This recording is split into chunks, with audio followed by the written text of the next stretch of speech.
అయినా మీరు కేవలం మీరు ఖర్చు పెట్టింది ఏంటంటే బ్యానర్లు ఫ్లెక్సీసే పెట్టారు. ఏ ఒక్క కార్యకర్త పెట్రోల్ కూడా చాలా అద్భుతంగా జరిగింది. ప్రతి అవకాశాన్ని మనం ఉపయోగించుకునే కూడా మనం బలం చేద్దాం. ముందు రోజే షెడ్యూల్ వస్తుంది. మన కార్యకర్తలు ఒకసారి సపరేట్గా ఎవరైతే టీం ఒకసారి రాష్ట్రపతి పెన్షన్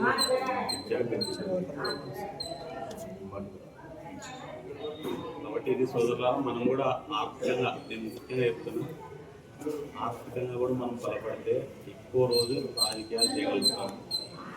అది రాజకీయంతో డబ్బులు వస్తాయి. మన వ్యక్తిగతంగా ఉండే వృత్తులు, వ్యాపారాలు, బిజినెస్లో కూడా మనం బాగా స్ట్రాంగ్గా ఉంటే, ఎందుకు స్ట్రాంగ్గా ఉండాలంటే మనలాంటి వాళ్ళు స్ట్రాంగ్గా ఉంటే సమాజం సురక్షితంగా ఉంటే ప్రయత్నం చేద్దాం. నా రిక్వెస్ట్, ఎందుకంటే ఆర్గనైజేషన్లో మన వైస్ చైర్మన్ సాబ్ కానీ సాయి కానీ మేమంతా కలిసి పని చేసినాం. చాలామంది ఏంటంటే మనకి కమిట్మెంట్ అన్నీ ఉంటాయి, కానీ కుటుంబాల్లో కొంచెం ఇబ్బందులు ఉంటాయి. అంటే మనకు స్కోప్ వచ్చింది కాబట్టి ఏదైనా అవకాశాలు ఉంటే మనకు అనుగుణంగా మంచి ఫైనాన్షియల్గా స్టాండ్ కావడానికి ప్రయత్నం చేయాలి. ఎవరైనా ఎంఎస్ఎంఈ ఉపయోగించుకుంటున్నారా కానీ ముద్రా యోజన